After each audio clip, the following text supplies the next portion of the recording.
Hello guys, welcome back to my YouTube channel Taufik Ginting. Thank you for clicking. Today I would like to talk about do, does, and did. Apa itu do, does, dan did? Do, does, dan did ini disebut auxiliary atau helping verbs. Ya, dalam bahasa Indonesia kata kerja bantu. Berarti fungsinya membantu kata kerja. Nah, pemakaiannya untuk subjek they, we, are, you, saya tulis dalam kurung they, we, are, you supaya gampang menghafalnya. Ya, kita gunakan kata kerja bantu do, sedangkan he, she, it, does. Nah, nampak di sini ada do dan does.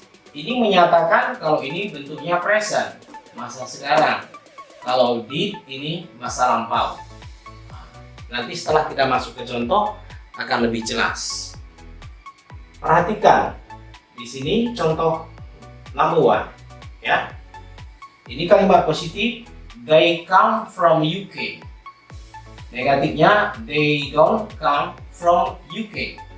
Nah, sekarang untuk bertanya, karena ini kita gunakan untuk bertanya, do, does, dan did ini untuk membantu kata kerja. Nah, kita lihat subjeknya. They. Maka kata kerja yang bantu di sini, kata kerja bantu yang cocok adalah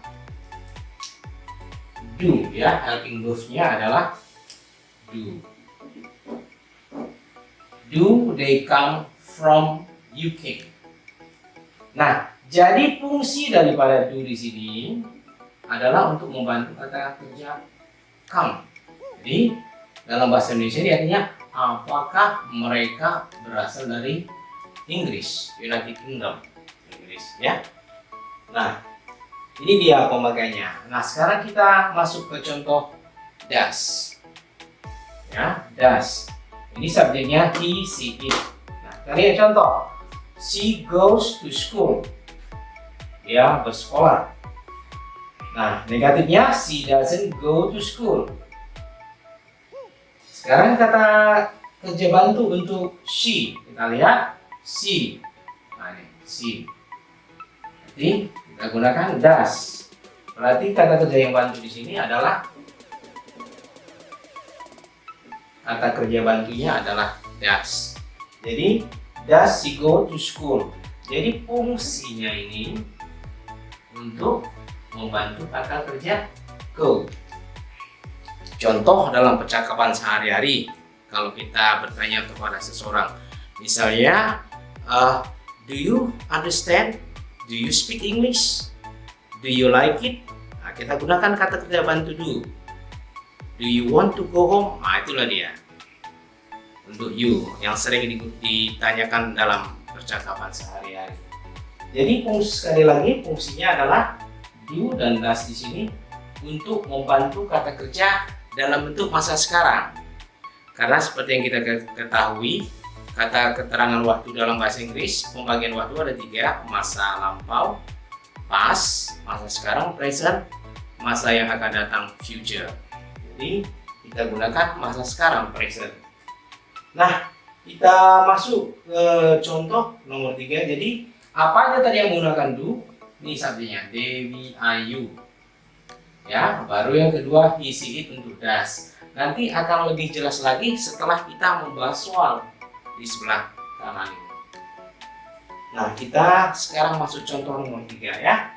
Ini saya hapus.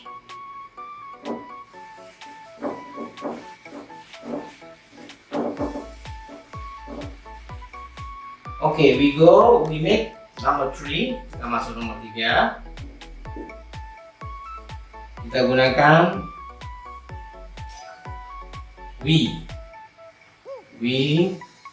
bought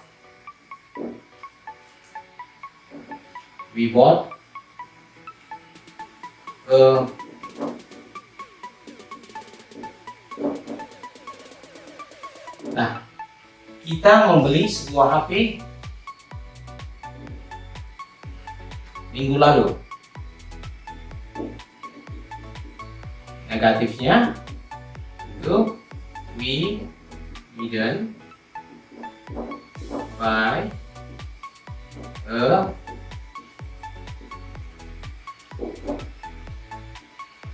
nah, kita masuk ke question ya, untuk interrogatif. Nah, kita kosongkan.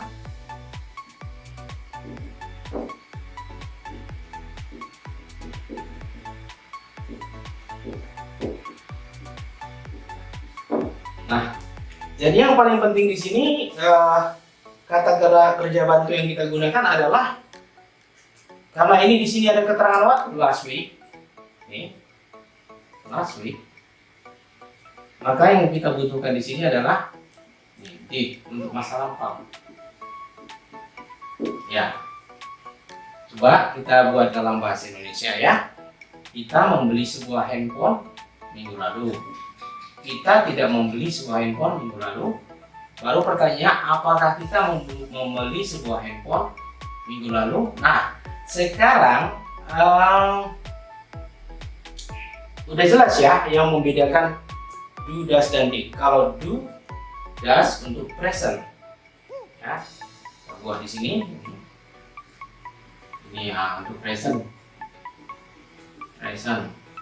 Sedangkan ini untuk past, masa lampau.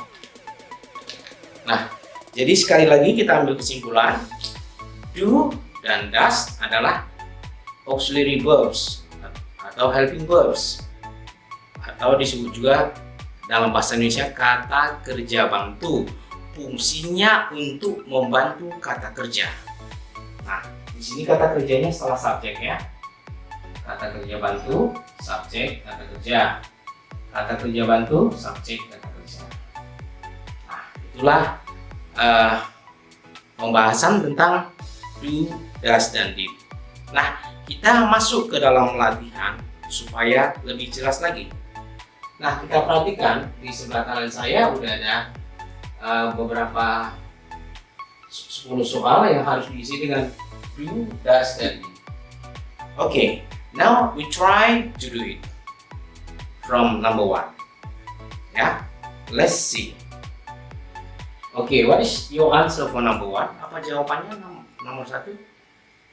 Nah, tentu gampang sekali ya. Kita jawab dengan do. Mengapa? Karena subjeknya you. Kembali ya, you. Ya, do you like bubble gum? Apakah kamu suka bonbon karet? Next, number 2. Kita lihat subjeknya. Nah, tentu dengan mudah kita menjawab does. Does he speak Arabic? Apakah dia bisa berbahasa Arab? Next, number 3. They swim. Kita lihat subjeknya they. Nah, sekarang kalau di sini ada kata keterangan waktu, kalau dia kata keterangan waktu past, subjeknya nggak apapun subjeknya tentu harus memakai kata kerja bantu did. Ya, ingat, untuk masa lampau subjeknya apa saja tetap menggunakan kata kerja bantu did. Ya, berbeda dengan do dan does. Harus kita teliti dulu apa kata subjeknya.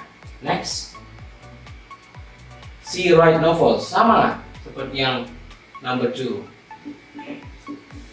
Does she write novels? Next, number 5. Nah, kita lihat yang ini, last month, bulan lalu, last month. Tentu dengan mudah kita bisa menjawab did untuk masa lampau. Next, sekarang kita coba menggunakan WH question, pertanyaan dengan where dan why. Nah, ini nggak berpengaruh. Yang penting kita lihat subjeknya di sini karena nggak ada kata keterangan waktu. Subjeknya you, maka jawabannya adalah do. Next, number 7, C. Tentu jawabannya does. Number 8, Bill and Peter. Nah, harus kita perhatikan subjeknya. 2 lebih dari 1 ya, they. Kata gantinya adalah they. Maka kita gunakan do. Your sister. satu orang, your sister. Ingat ya, di sini nggak ada penambahan s. Your sister berarti sama dengan she. Maka kita gunakan does. Ya. Next, number 10, your brothers move. Nah, di sini kunci jawabannya adalah terletak di last year. Tentu tadi kita udah mengerti bahwa untuk keterangan waktu pas kita gunakan kata kerja bantunya adalah ini. Baik, nah sekarang kita ulang lagi untuk yang number 1 sampai number 10 kita coba menerjemahkan ke dalam bahasa Indonesia. Sekali lagi biar lebih jelas ya. Number 1, apakah kamu suka bunga karet? Number 2, apakah dia bisa berbahasa Arab? Number 3, apakah mereka berenang semalam? Number 4, apakah dia menulis novel? Number 5, apakah kita mengunjungi sebuah kebun binatang bulan lalu? Number 6, di mana kamu belajar bahasa Inggris? Number 7, mengapa dia belajar bahasa Mandarin? Number 8, apakah Bill dan Peter bekerja? Number 9, apakah adikmu atau kakakmu? Jadi your sister ini boleh adik atau kakak. Apakah adikmu tinggal di Solo? Number 10, apakah abangmu pindah kemari tahun yang lalu? Nah, your brothers berarti boleh abang, boleh adik, tetapi dia lebih dari satu. Berarti 2 orang atau 3 orang. Yang penting your brothers lebih dari satu. Nah, itulah dia pembelajaran tentang do, does, dan did. Sekali lagi kita simpulkan, do, does, dan did adalah auxiliary verb atau helping verbs. Dalam bahasa Indonesia kita sebut kata kerja bantu, fungsinya untuk membantu kata kerja. Ya, hopefully that you can understand what I have explained. I hope this lesson is useful for you. Hopefully to see you next time. Bye bye.